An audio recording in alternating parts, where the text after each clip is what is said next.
అమ్మఒడి ఏం కావాలి? ప్రతి అమ్మఒడి మొదటి గుడిగా మారాలి.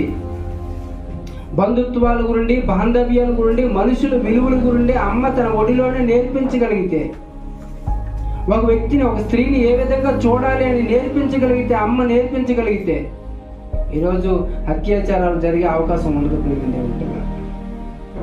ముంబైలో, కోల్కతాలో జరిగిన అత్యాచారం లాగా జరిగే అవకాశాలు ఉండవు. ఎందుకు? బాల్యం నుండి తల్లిదండ్రులు నేర్పించట్లేదు. బాల్యం నుండి తల్లిదండ్రులు నేర్పించట్లేదు. బాల్యం నుండి తల్లిదండ్రులు ఏం నేర్పిస్తున్నారంటే ఎలా గెంతాలి, ఎలా తైతక్కలు ఆడాలని నేర్పిస్తున్నారు. ఈరోజు పోటీ ప్రపంచంలో ఏ విధంగా మన పిల్లలు హైలైట్గా కనిపించాలని,